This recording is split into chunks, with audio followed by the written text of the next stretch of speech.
तो दोस्तों अप्रैल 2026 में इंडिया का राइस एक्सपोर्ट 1.01 बिलियन डॉलर रहा और अप्रैल 2025 के मुकाबले 6% कम। और यह गिरावट बासमती की वजह से आई है।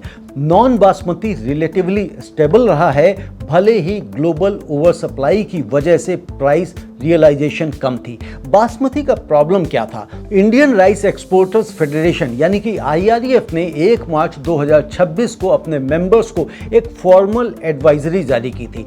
CIF यानी कि कॉस्ट, इंश्योरेंस एंड फ्रेट की कमिटमेंट्स अफेक्टेड डेस्टिनेशंस के लिए ना करें। इंडिया में राइस एक्सपोर्टर्स को वेसल्स सिक्योर करना मुश्किल हो गया।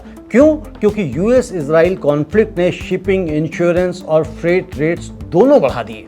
कंटेनर शिपिंग चार्जेस जो नॉर्मली 800 से $1500 पर कंटेनर थी, वो गल्फ कंट्रीज के लिए नियरली 10 फोल्ड हो गए, यानी कि 10 गुना हो गई।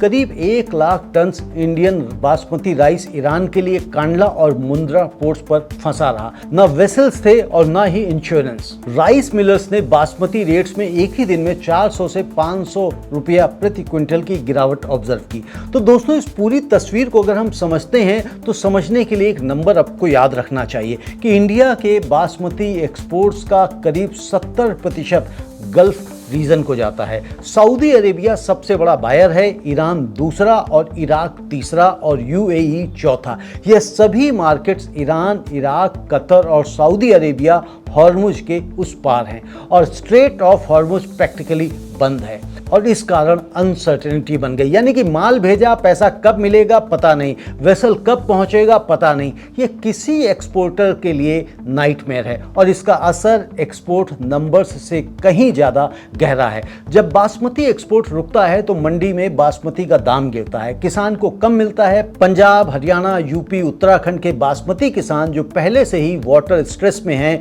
अब वो प्राइस स्ट्रेस में भी हैं।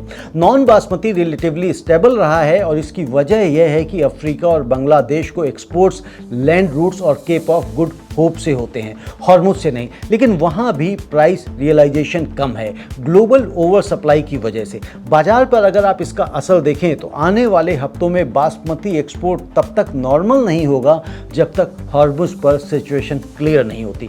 8 अप्रैल को US ईरान सीजफायर अनाउंस हुआ, लेकिन उसके बाद भी स्ट्रेट ऑफ हॉर्मुज पर ship traffic pre war level से काफ़ी नीचे रहा। यानी जून जुलाई तक बासमती एक्सपोर्ट प्रेशर में ही रहेगा। डोमेस्टिक बासमती प्राइसेस की अगर हम बात करें, जो $1000 पर मीट्रिक टन पर आ गई हैं और नीचे जा सकती हैं अगर हॉर्मुज नहीं खुला तो।